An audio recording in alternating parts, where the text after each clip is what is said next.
Assalamu alaikum. Hello, welcome to the News and Culture Show with me, Laura Conda, and my co-host, Paul Cooper. Also, Paul, you need your mic a little bit closer to your face.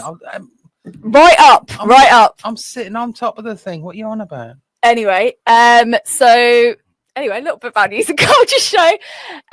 We talk about all the latest news from Luton, as well as culture, arts, and events. So you can go out and find out what's going on, have some fun in this amazing town, because there's actually quite a lot going on.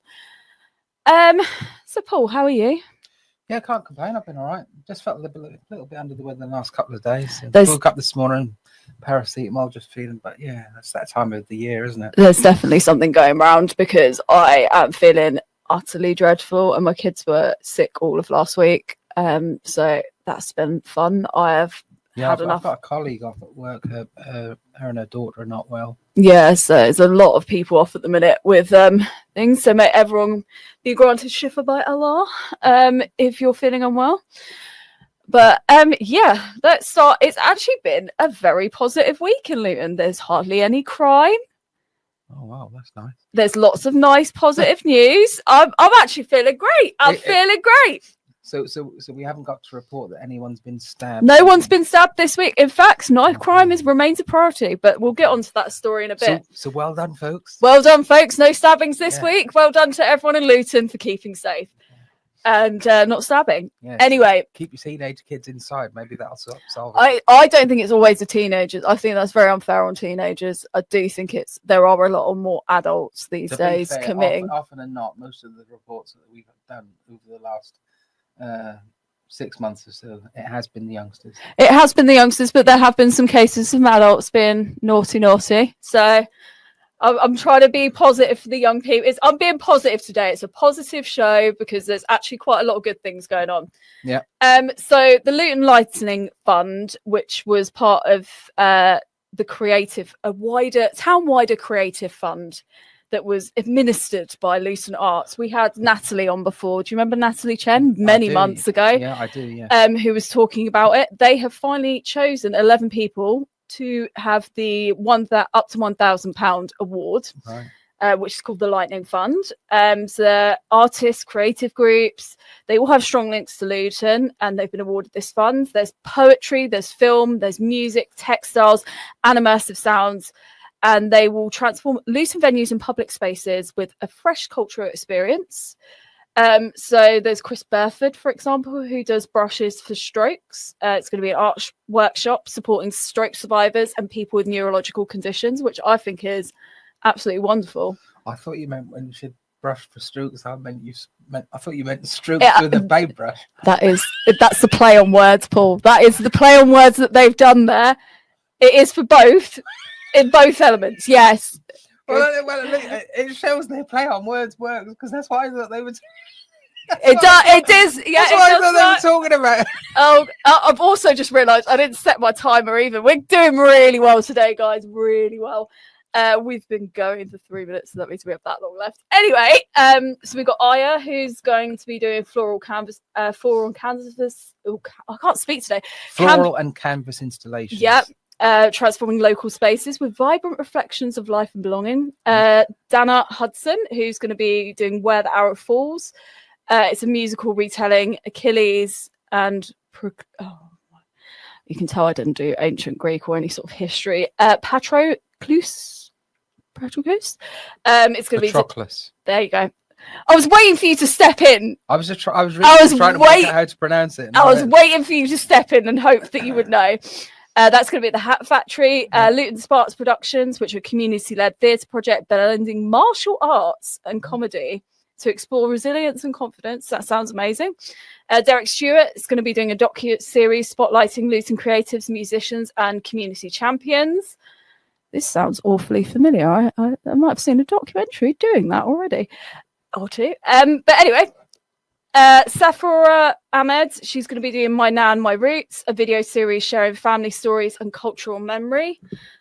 This person isn't named, and I'm really interested to see who they are. An emerging filmmaker will create powerful local stories through professional training and equipment. If you know who you are, get in touch. Yeah. Nadia Hussein, who's going to be building an online platform to showcase her art That's not the chef, is it? It's not. I'm guessing it's not the chef because she lives in Milton Keynes now. Yeah. But it would be lovely if we could get Nadia on. it would be lovely. Nadia Hussein, if you're listening, we'd love to have you on to talk about cooking, especially we're going to bring back Nadia, come back to your roots. We'd love to have a chat with you. We're actually going to be doing a cooking series again in Ramadan this year. We did one last year. We're going to be doing another cooking series again. So, folks, if you want to get involved with that, maybe Khalil could find out where she is. He lives in Milton Keynes. Well, that's on to you, my friend.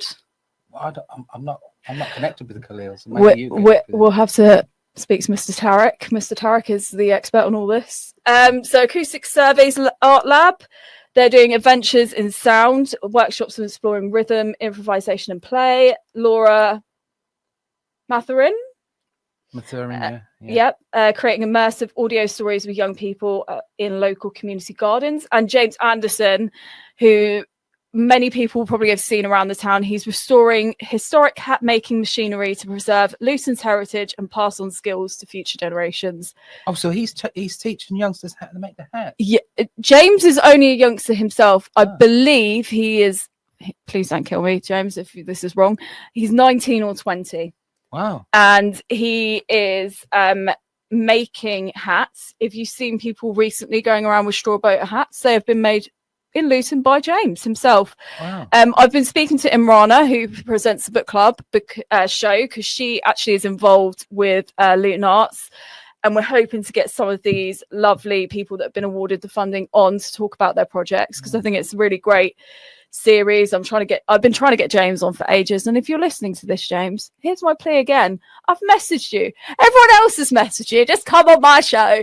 But yeah, we really want to speak to James, because he is such a fascinating. I know him quite well, and he's such a fascinating character. So he's the fella making. Yeah, he's the fella making the hats. His love for history. I went to a hat factory actually put on an event, or Luton Culture put on an event with him speaking recently, and it was fantastic. So yeah, I think there's a good selection of people there. I think it's really interesting. I'll be interested to see who gets the Evolution Fund, which is the next big fund. That's quite a lot of money going on those ones. So perhaps if we could get Natalie to come back with some of the people here. Yeah, that's the plan. Nice as well. Oh, right. So, I'm thinking ahead, Paul. Don't worry. I think it'll be either Natalie or Imran. Will be coming on again to talk about these people. And I think it'll be great. We're going to get as many of these people on as possible as well to talk about their projects. And if also there's ways people can get involved, if they're holding courses, things like that, we'll get them on to talk about that. I think it's important if you want to go along and get involved in these art projects. It's a fantastic opportunity. Right, let's move on to knife crime. Yeah, so I know I said that we weren't talking about knife crime today, but we are talking about knife crime. It is important for us to actually, I suppose, think in terms of congratulations. So the police have recognised the difficulty, and they're continuing to put resources in to deal with this as an issue. Yeah. Because actually, in total, we've had about 200 convictions in Bedfordshire. So there was 192 in total of knife and offensive weapon offences.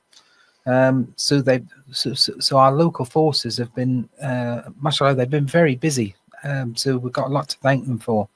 And the thing is that they're going to do that initiative again, where they have the large collection bins. They're always there. They're permanently there. So there's one outside Luton Police Station. There's one on the corner of Havelock Street by St Matthew's Primary School. There's one in Lewisy Farm. I believe it's in St Dominic Square. And there's another one, I think, in Marsh Farm. I might be wrong, though. There is about 4 in Luton that permanently live in Luton, dotted around the town. So whereabouts in Marsh Farm? I'm not sure if there's... Hang on, I'm going to Google this now. Anyway. Because there's a nice shopping area there. Where the new one, yeah. We're off in to get fish and chips.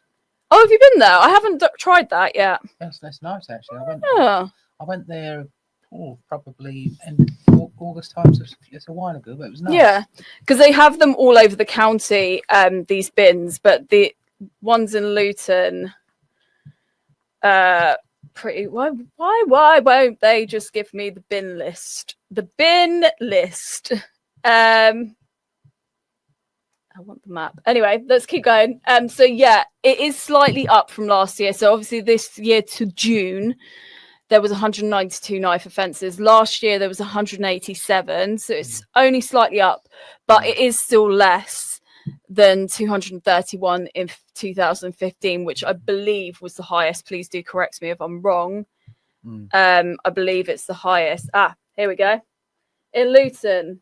Yep. So there isn't one in Marsh Farm. I was wrong. So there's one in George Street between Don Miller's and Lloyd's Bank. Okay. I've never actually seen it. Right. There's one in People's Park, which is on the corner of North Street and Havelock Road.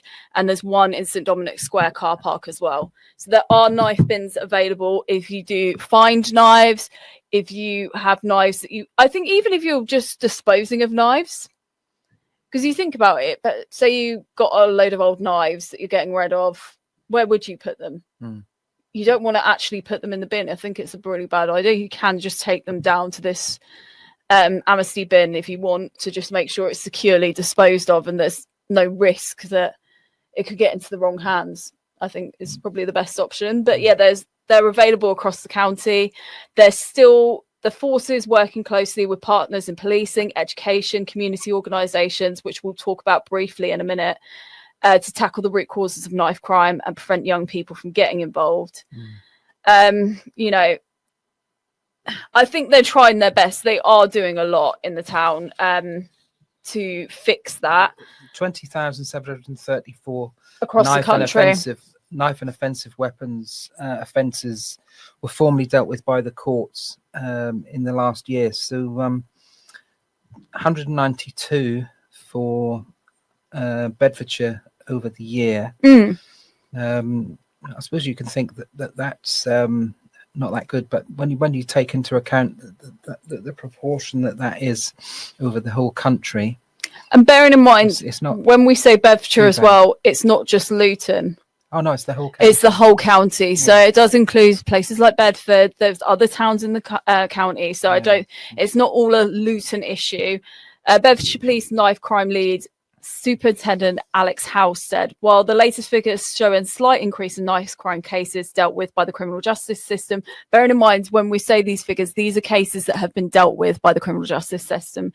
So therefore, these people have been arrested, they've been charged, and then they've consequently gone to court as a result of this. So these are people that have actually been convicted of knife crimes. Yeah, and to be positive, the data that we've got actually says that the offences in the county have actually decreased over the last 12 months compared to the previous period. Yeah, by 17%, which is really good. Obviously, we've got VEP, which is the Violence and Exploitation Prevention Partnership, which used to be called Vero. They've changed their name now. Or Veru, sorry. They obviously have the National Week of Action, which is Operation Spectra, which is a national initiative against knife crime, gangs, things like that. But they say their priority is clear. It's to reduce harm and keep Bedfordshire safe. As part of this, last week, when we were off air because of charity appeals, there was actually a mobile knife amnesty bin in Marsh Farm last week. That's what I was getting confused. Right. So I don't know if you guys probably might have heard of Faz Amnesty. He is a guy who goes around the country, mainly in London, but he does go elsewhere in the country as well, encouraging youth to give up their knives.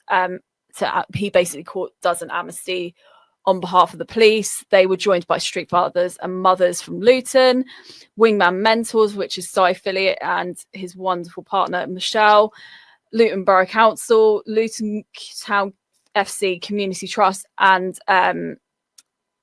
VEP to do this mobile knife amnesty bin. So they went out to engage with locals, talk about knife crime, engage with the youth there as well.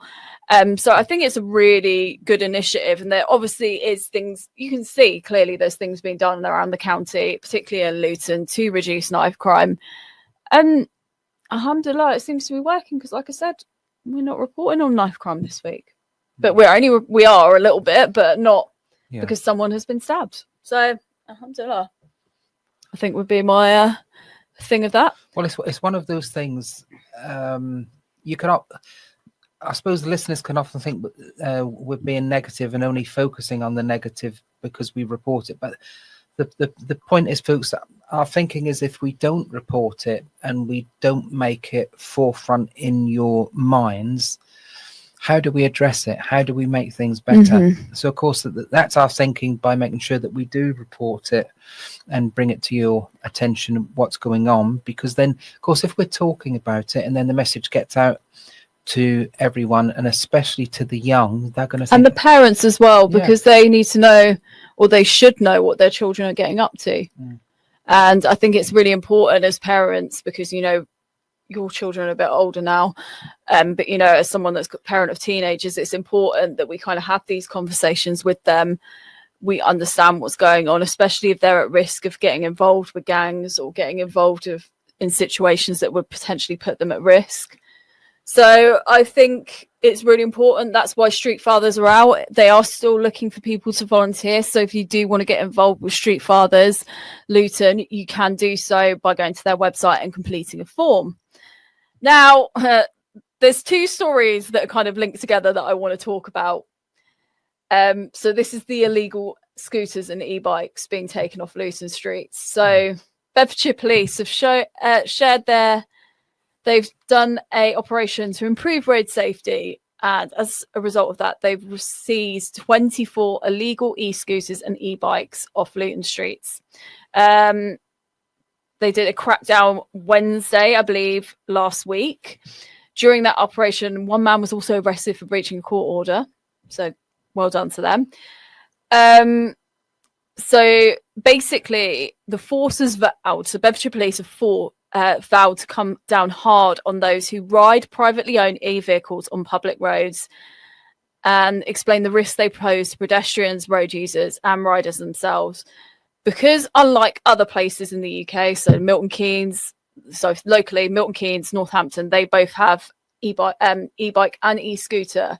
Oh, the hire thing. Hires, yes. Right. So you actually can rent. The only thing is similar to London, because I regularly pop to London because my GP is still in London. And this is the thing I don't get.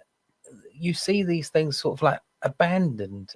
That's what I don't get. So how does you just randomly be walking down the road and they're just there. So how does that work? Does that mean have they actually been abandoned? I don't think. Sometimes they haven't been abandoned. It might have been they've run out of juice, because obviously they do need to be charged because they're electric. So they only have them picked up then.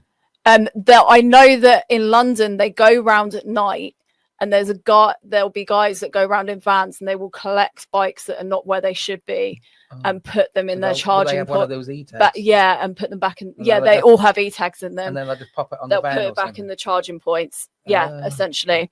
How? Because you see them all over the place. You do see it over the place. Now, so obviously, like other places like London, Milton Keynes, Northamptons, we don't have any hire systems. There's no government e-scooter trials in the town. So owning a private e-scooter in Luton is illegal. But all the kids have them.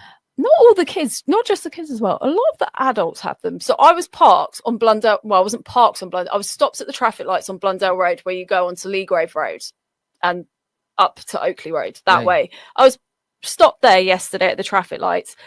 In the space of the traffic lights being red to turning green, 4 e-scooters went past, and it wasn't just young people. There was grown adults on those e-scooters as well. And I've seen adults taking their children to school on these e-scooters, like young children that are on the front and then the parent is behind them. I've seen some of these go past me when I've been at the traffic lights, and I've been properly shocked how fast they are. They do go up to 30. Yeah. So also, there's apparently people riding modified e-bikes that also may be breaking the law. E-bikes that exceed speed limits, have throttles without pedal assist, or have been altered to function like mopeds or motorcycles, must be registered, insured and taxed. So if you don't meet those requirements, the police will take them as well. That's interesting. Maybe we could look into then what is the process to getting them insured or whatever. But basically you're not allowed to drive an e-scooter around Luton at all.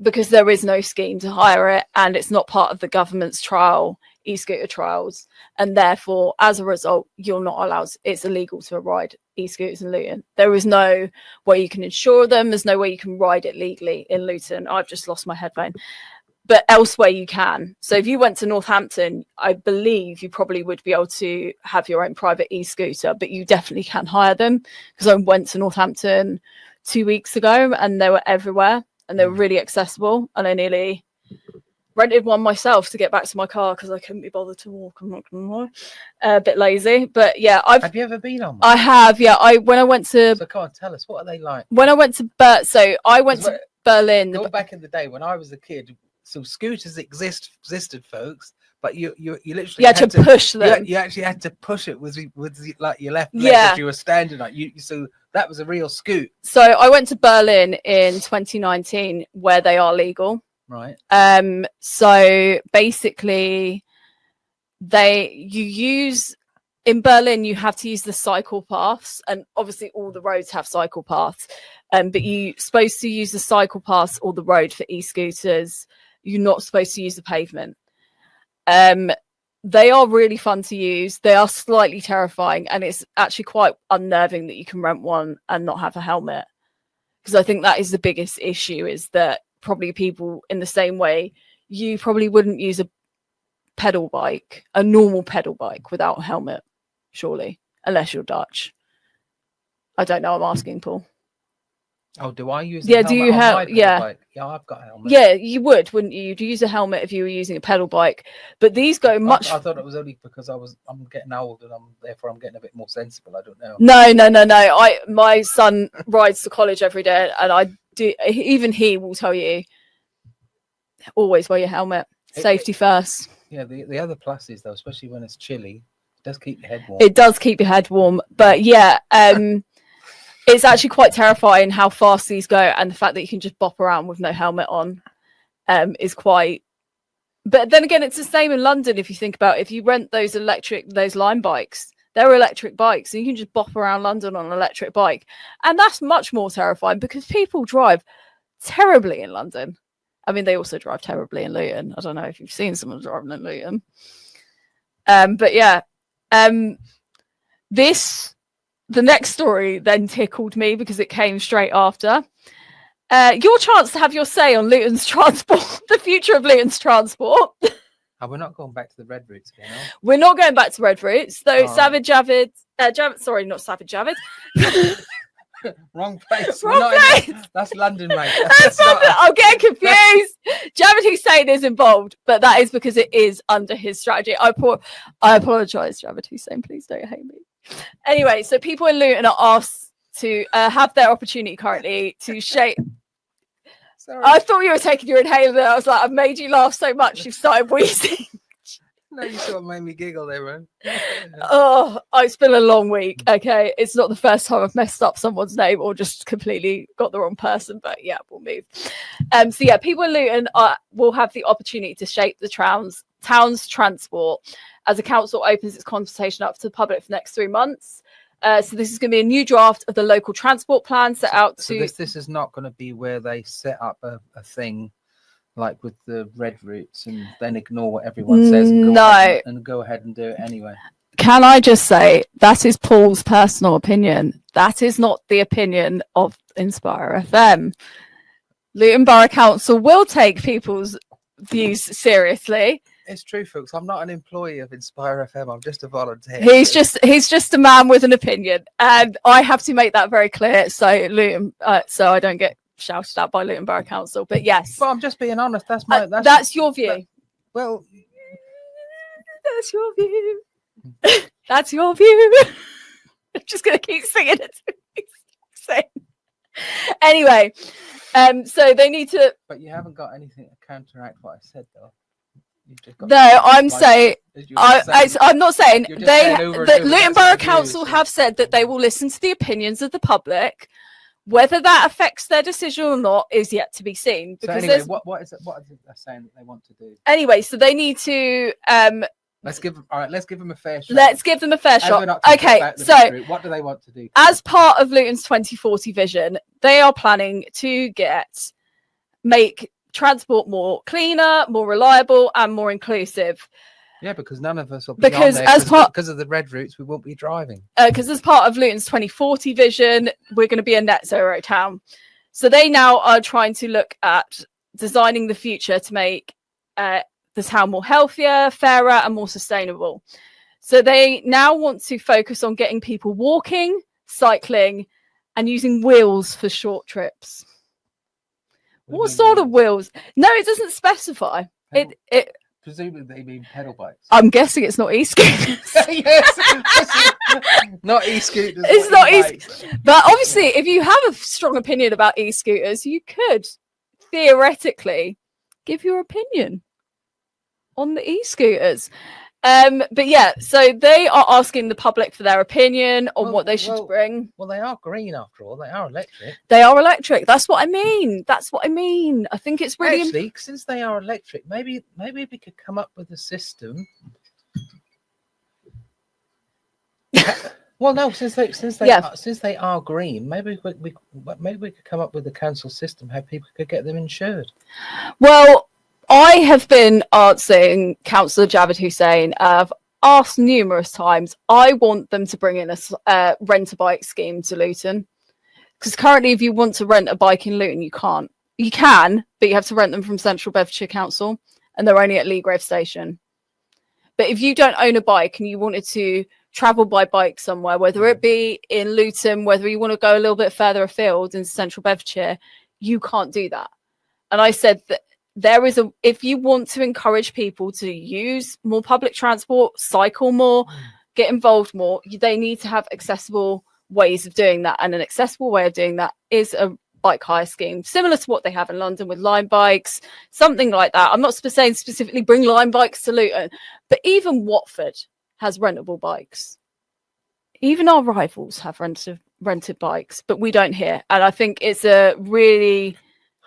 Sorry, you have to explain how Watford's rivals. Football.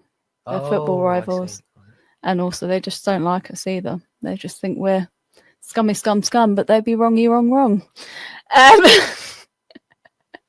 Anyway, but yeah, I think I'm giving my opinion now. Hello, Luton Borough Council. I would like a rent-a-bike scheme. I've asked you for this. I'm going to keep asking for this until I get my way.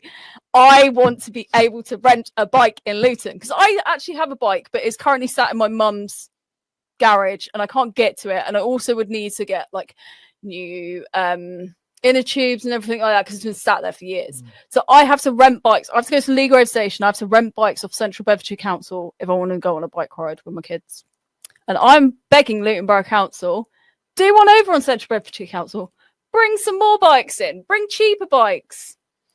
Let's do it. Anyway, we've finished for that half, and join us after the break, where we'll be speaking to some great guests. We've got AG from Discover Islam talking about an event they've got this week, this Friday, and we've also got Naz Knight from who's a Bedfordshire poetry champion, and she was at Luton Town FC at the weekend sharing her poetry. So we're going to speak to them, but join us after the break. Find Luton Prayer and Masjid Jumu'ah times at inspirefm.org. Assalamu alaikum. Hello and welcome back to the News and Culture Show with me, Laura Conda, and my co-host Paul Cooper. Assalamu alaikum. So a little bit about the News and Culture Show. We talk about all the latest news from across Luton, as well as arts, culture and events, so you can go out and have some fun.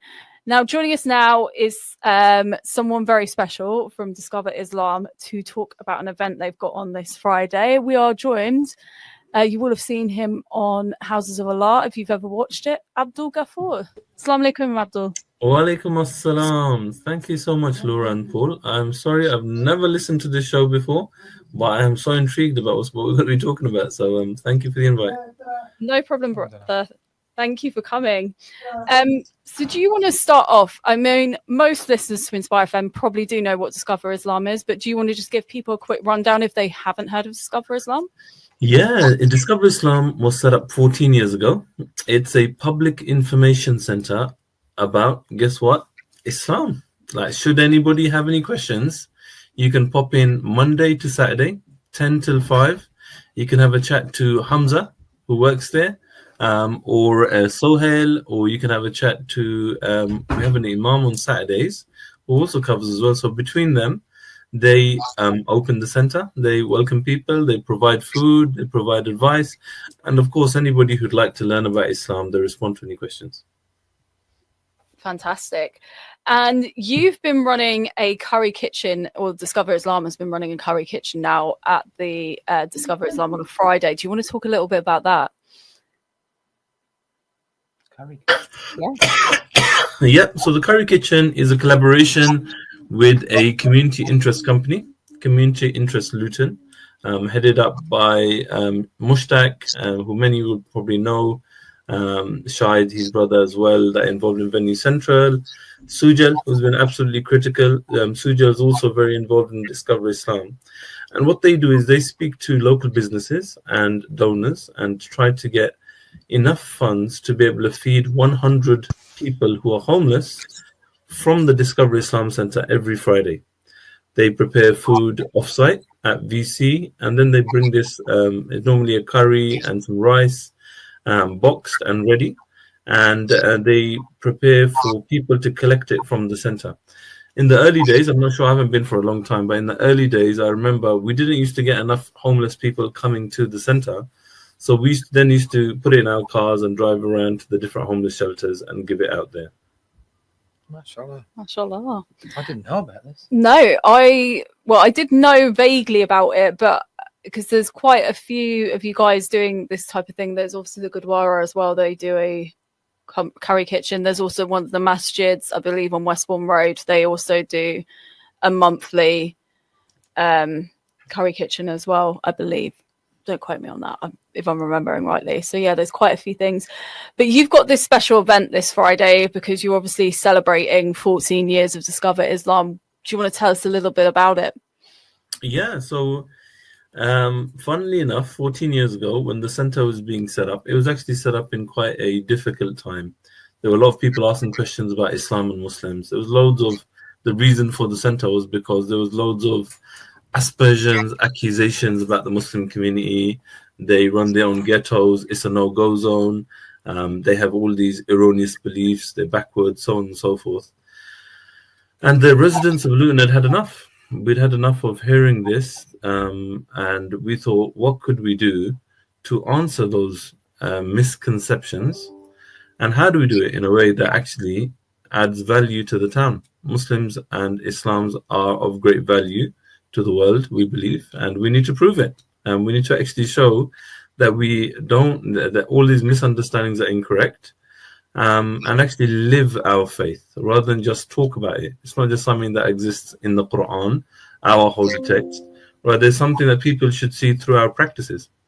And so the residents of Luton got together and said, how about if we open a public information center?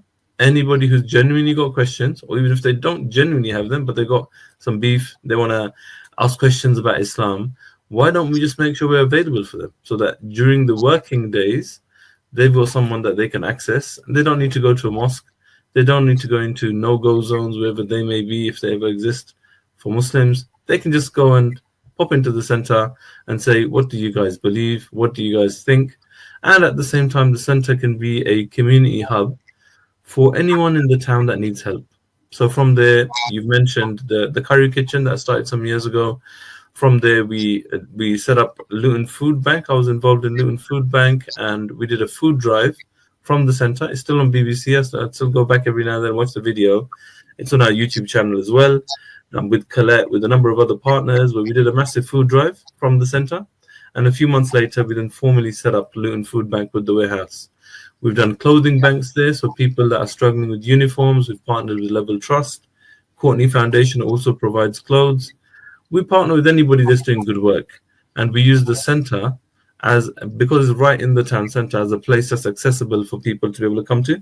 Mm-hmm. Tea and coffee is flowing all the time. Anytime anyone wants to come in, have a cuppa, at any point in time, more than welcome. Let's have a seat on the sofa, have a chat. And then really that's what we're about in terms of the center. This Friday's event is actually, it's a bit of a somber one because we are totally funded by grants. We don't take any money from Luton Borough Council. We don't take any money from any other grant organizations. We're totally funded, by donations from individuals. So I'm a donor, and people that are involved in the centre are donors. The local residents are paid for it out of their own pocket. And we never wanted to be reliant upon anybody else for that. Now, what's happened with cost of living and other challenges, financial challenges, those donations have started declining. People are obviously putting their money towards food or fuel or other things that are priority for them, their families, and otherwise. And therefore, the amount of donations we've got coming into the centre has slowly been declining. We've done a forecast. We've actually looked at the numbers and the rate of decline, and we've worked out that probably next year we'll be all out of funds. And also next year, being our 15th year, is actually when our rent comes up for, that's the end of our period actually. We've only got a rent up for 15 years. And so what we were thinking was, this is a good opportunity to tell the community and say, would you like us to continue? Or actually, are we done? Is our job around clarifying Islam and all those misconceptions, is it over? Do you think it's over? No chance. I think now and moving forward for the next, I don't know how long, people are asking more questions about Islam. Whether it's Trump, whether it's Farage, whether it's Tommy, everyone's got stuff that they want to say about Islam, quite negative. And it sometimes makes me think, and the others think, have we done our job? Like we were trying to answer questions. Abdul, what have you found are perhaps the most common misconceptions that you regularly hear? You exist, like this existential one. What Muslims in the town centre sitting here that are not brown like me, Asian, Pakistani, Arabs, they're actually British people that actually can become a Muslim. Like, that's unheard of. And if you're a Muslim, what are you doing sitting in the town centre? I thought you were going to sit in the mosque or sit in the no-go zone that nobody can go to. So I think there's a very, the biggest shock, I think, to people when they walk by and they see a white guy sat in there behind the desk. They come in and they see other white people from this country that are sitting around having tea, talking about whatever challenges they have. They come in, they can get clothes from them, they can get food from them. I think the whole experience is a shock, and I'd recommend everybody to go and experience it firsthand. I mean, you're sitting here talking to two white reports who present this show on Inspire FM, so we know there's plenty of us around. We do exist. We're not a mirage. We are real people. And it says here you're actually getting some reverts to speak at the event. Have these people reverted as a result of coming to discover Islam? Yes, some of them have. You two have to both come, please, and I hope you have some time on the evening. We'd love to hear from you. I've not heard this show before. I didn't know both of you are Muslims. When you were sending me messages, Laura, I was like, what? What's this? This is really well trained, isn't it? Unfortunately, this Friday, I'm already pre-registered for another event across town at Hockwell Ring, unfortunately. I think there's quite a few masjids this week, Friday as well. But inshallah, if it's possible, I will be there, inshallah. If not, I will come after Friday Night Live finishes and I'll be straight there to inshallah. But yeah, these reverts, are they going to be speaking about their experience through Discover Islam? Yes, absolutely. So some of them became Muslim separately, like Hamza, who actually manages the center, and he now works there full time. But most of the other people are actually people that have come to the center, either become Muslim or now spend their time there. It's not only reverts, by the way. Everybody's welcome to the event. I'd welcome all of our listeners on the radio to come along. It's going to be in the center itself, so you can see the product, the center, and everybody's welcome. So there's going to be quite a few refugees that come, they frequent the center. There's going to be people from across the town that frequent the center, and those that don't, everyone's welcome to come and find out what 14 years of Discover Islam feels like. So have you still got spaces for people to register, Abdul? Absolutely. We because it's in the center, we're just going to pack it like sardines. We're going to get as many people as we can in there. We're getting seats as well, but the center already has ample space. We could probably stand 200 people there quite easily. Seated, I don't know, probably 80, 90. Registrations wise, I don't think we've hit more than 40 at the moment. So some people don't register for things. They just turn up. We don't mind. We're going to have the curry kitchen just before this event, so some of them are welcome to stay behind if they want. But we think there's enough space, even if we need to squeeze up and stand and do different things like that. Everybody should be able to squeeze in. And is your hope to, I know you probably you didn't explicitly say this, but are you hoping that you might encourage people to donate and keep Discover Islam going so that the work can still be going? I think two things. I think number one, there's going to be an opportunity to hear what the centre's done and whether people think it's valuable. We're not doing it for the sake of it. We don't open the centre and sit there for the sake of it. We're trying to do it because we want to make a difference, and we're going to share some of what we feel that difference is. So I suppose question number one, do you think it's made a difference? And question number two, are you in a position to be able to support? And that is financial support. It is volunteering. It is getting involved. It's bringing other projects like the Curry Kitchen so that the centre is fully utilised and serving this town the best. Everybody that's going to be there is from Luton. And our whole hope and ambition is that Luton is a better place because of the centre. Inshallah. Well, thank you. So, actually, we didn't say what time on Friday can people come down? 7 o'clock is the start. We'll probably be done about an hour and a half, and then we're going to feed everyone. So everybody's welcome to come along and join us. We'll get some food from town and make sure that everyone gets an opportunity to ask questions, participate, and hopefully get fed. Alhamdulillah, wish you every success, inshallah. So if you do want to go down, it's this week, this Friday, 5th of December, 7 p.m. start at Discover Islam Centre. If you don't know where that is, it's on Upper George Street, 37C. It's just past Town Hall if you're walking towards Dunstable Road, which is the main road that runs through town centre. It's just on the left-hand side. You cannot miss it. But thank you so much, Jazakallah, Abdul Kafur, for coming on and talking to us about this really important event you've got this Friday. And inshallah, you are able to get some much-needed funding in from the public to keep your journey. Thank you so much for representing, for sharing this message. And the centre's open Monday to Saturday, 10 till 5 every week. Even if you can't make it on Friday, pop in whenever you can, have a chat to us. I'll see it for yourself. I'm not often there. I'm going on Friday. It's a bit of a special event just for me to turn up and see what's going on. But it'd be great. Any point you want, just pop in and see what the centre actually does. Jazakallah. Inshallah. Assalamu alaikum, Abdul. Walaikum assalam. Thanks very much, both. Thank you. Assalamu. Wow. What a man.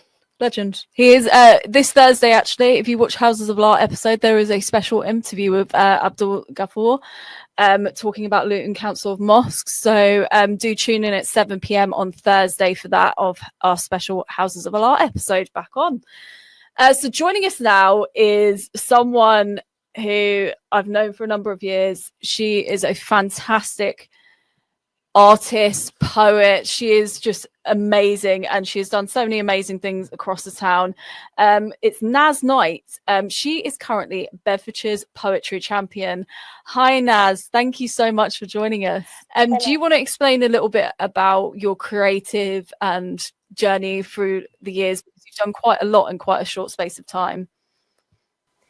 Okay, yeah. So I began my reading in 22 years ago, and it was literally to use art as medicine and poetry therapy to help people to overcome, trauma, mental health issues, grief, loss, and from that time, I was a victim myself, so I used art and poetry to heal myself, and then as a result, other organisations, individuals and people asked me if I would be able to, use my services to help them. So from there, it kind of grew into numerous different things. So we work across Luton, Bedfordshire, the east of England, and deliver various different workshops, events, theatre shows. It's also about infusing lots of different cultural identities and bringing them to the fore.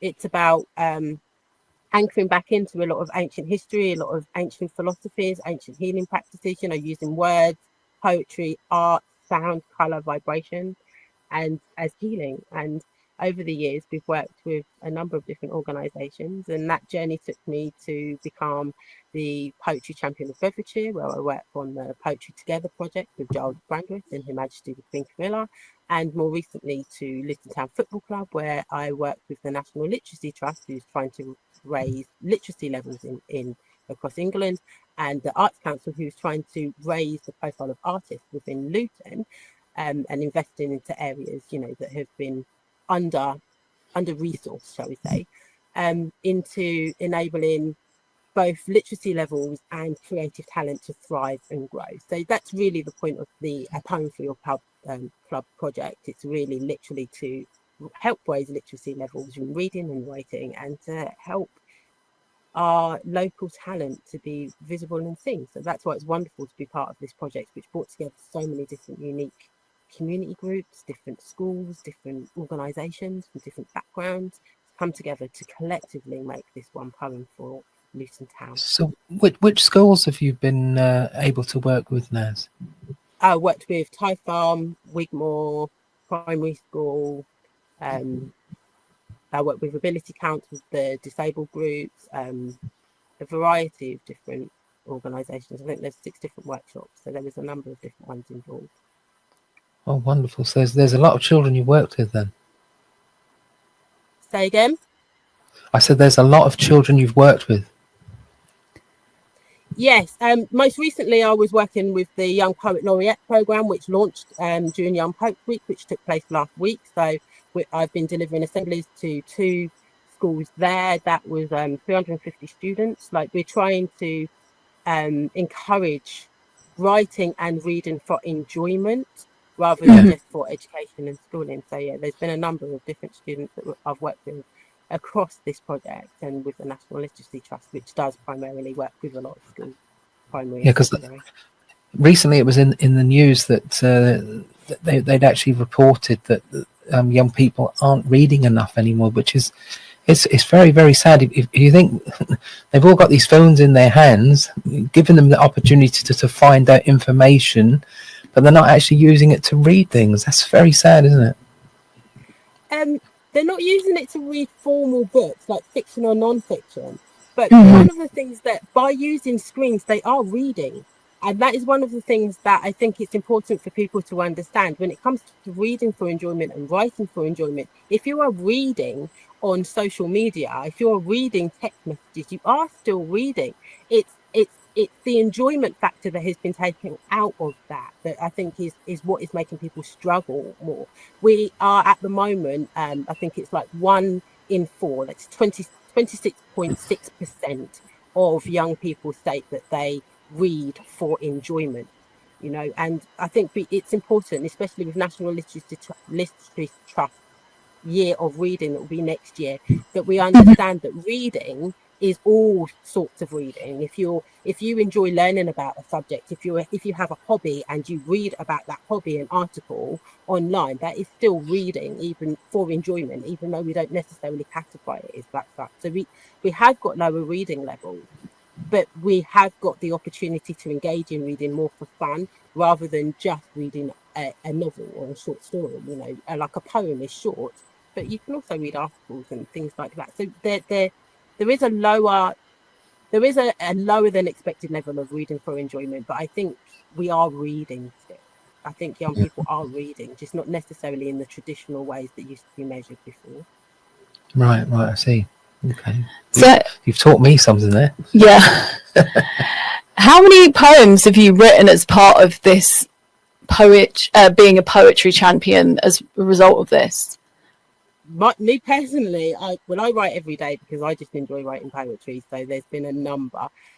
With the 16 days of action, I've been working with victims of domestic and sexual violence to create poetry themselves and poetry myself. So one of our assemblies alone, we had a 45-minute assembly where we produced 15 poems and 1 collective poem. So a lot of what I'm doing at the moment is to encourage others to understand the enjoyment of poetry and writing and the fun of doing it for enjoyment, but also how it helps you to understand and connect to your emotions. So a lot of the work that I'm doing at the moment for National Literacy Trust and along this project, I am writing a lot of poetry. I'm writing daily, but a lot of the primary purpose is to encourage other people to write and to get that enjoyment out of writing. And I feel like we've done quite well. I mean, we've got 16 days of action, that's 16 different poems. And with the National Literacy Trust Poem for Your Club, we produced a poem for each of those workshops. So that was 6 workshops in and of its own. And then we are doing the collaborative poetry, which is the Ballad of Bedfordshire, where we literally have people writing, send lines, send words that we make into a collective piece. So it's not, the Poetry Champion is more about me championing for poetry and for poets rather than just about my poetry and what it is that I am writing. It's about highlighting. Bedfordshire has a lot of poets, a lot of very good poets, and it's about raising their profile more than it is about raising mine. That's fantastic. And what was it like to go to Kenilworth Road and attend these matches and then incorporate that into your poetry? I think it was a profound and incredible experience being in the crowd.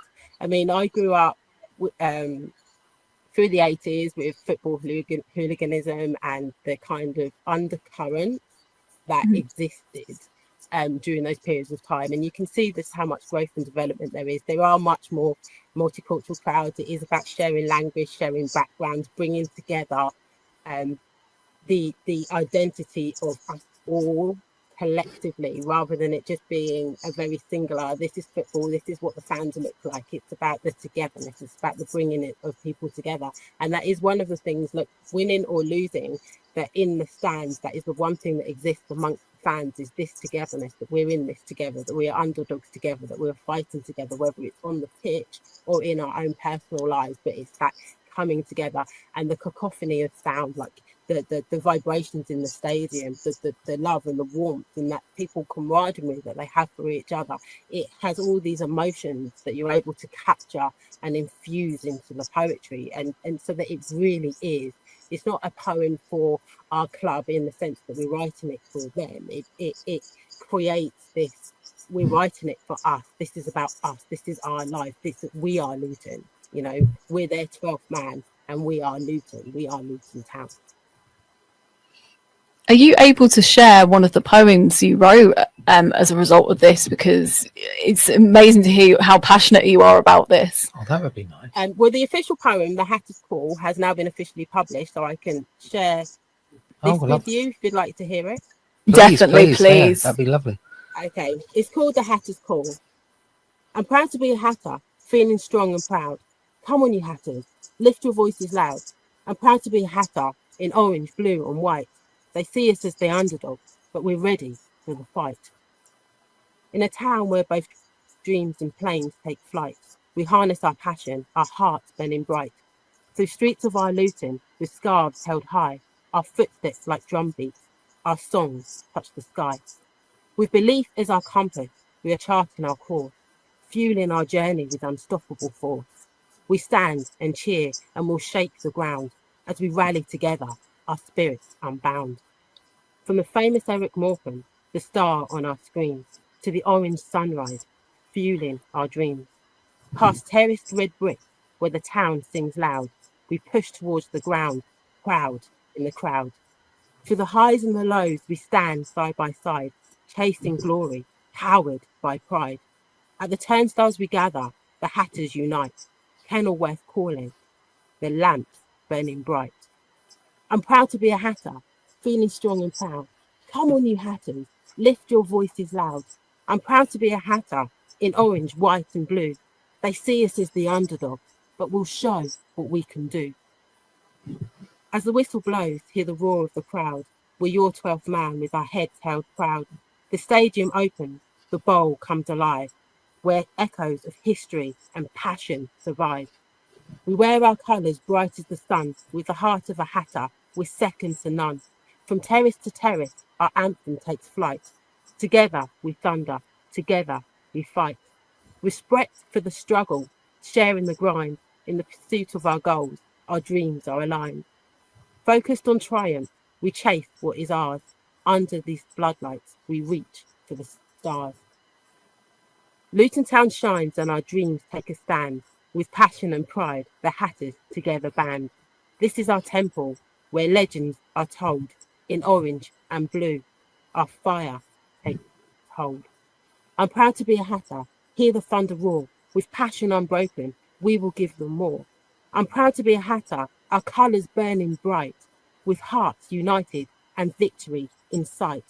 From humble roots, this club was grown. From the streets of the town, we've all made our own. Through every setback, we rose again. The spirit of Luton will never bend. Luton Town, our voice, our song. At Kenilworth Road, where we all belong. From past to present, the fire burns clear. Each win is sweeter, each roar sincere. I'm proud to be a Hatter. Let the rafters shake. For the spirit of Luton, no rival can break. I'm proud to be a Hatter. Forever we'll stand. With one voice united, the pride of this land. I'm proud to be a Hatter. Hear our story told. The town and its people with hearts of gold. I'm proud to be a Hatter. Raise your scarves on high. For Luton forever, we reach for the skies. Oh, that was really, That was fantastic. What a I really enjoy that because so if I just explain that, Naz, so my life, I'm actually a retired teacher. I was a physics teacher, and I actually failed English 4 times before I actually passed it. So this skill you have for someone like me is a real enigma. So I don't have the skill to do the things that you do at all. So when I come across someone who can do that, like I sit and listen to it, and I think, oh, when's the next ending of this word going to rhyme with the next one? And I'm sort of anticipating the next thing, and I can see how it's rhyming. I don't have the skill to do that at all. And when I hear someone that can do that, it's like off the scale for me about how wonderful that is that someone can do that. So for someone like me, and I listen to someone who has that skill, I think, how do they do that? I have no idea. That was lovely. Honestly, Naz is a fantastically talented lady. I remember the advent calendar, I think it was in like 2018 that you did. Wall down is coming out at the moment. Yeah, for the 16 days of action. We have a choose your own adventure story for the age 5 up, and then online we have the survivor stories and survivor poetry. So it's out again. And just to say, everyone is a writer. All a poem is a dynamic expression of pain, of emotion. If you're in touch with your pain, if you're in touch with your pleasure, and you share that with someone, that's poetry. It's that simple. It's that beautiful. Poetry is without form, without structure. It is just a dynamic expression of emotion. And if you do that, you have the heart of a poet. Wow, thank you so much, Naz. You are an inspiration, and I definitely think it's amazing that you're going to be in schools and children get to learn from you, and even adults as well. You're fantastic. Thank you so much for spending this time with me. No, I thank you so much for coming on. Thanks so much. Thank I you. really enjoyed that, Naz. Thanks ever so And much. can't wait to hear some more from you. I will share. I will be happy to come back anytime you would like me to. Perfect. Thank you so much, Naz. Thank you for your time, and we'll speak soon. Thank you. Bye-bye. Thank you. You too. Bye-bye, Naz. Thank you. Bye-bye. Right, before we finish, viewers, I would be remiss if I don't mention this very, very quickly. Sister Shemiza of Urban Cube is she's got some free I can never say this word, Pari, creative writing and listen. Pahari. It's Pari. It's the language spoken in Kashmir. Pari. Yeah, Pari. She's doing some Pari creative and listening workshops where you can share your stories tonight. It's part of a project that she's doing from the valleys to Vauxhall, Kashmiri journeys to Luton. So where's that going to be? It's going to be tonight, and it's every Tuesday in December, basically 6 p.m. till 8 p.m. at Dallow Community Centre, which is where Inspire FM is based. So if you want to get involved with that, it's free, completely free. There's no pre-booking needed. Just turn up 6 p.m. tonight. Dallow Road, Dallow Community Centre. So please do come down. But every Tuesday in December, she's holding this project. So, and if you have a Kashmiri story to tell, if you worked at Vauxhall and you're Kashmiri, we're talking about Pakistan administered Kashmir here, as opposed to the other half as well. But yeah, if you are from Kashmir and you have a story to tell, please do get in touch with Sister Shamiza. We'll keep the info on social media. But until next week, Assalamu alaikum. Salam. Have a good week, folks, and enjoy the events that we spoke about. Yes.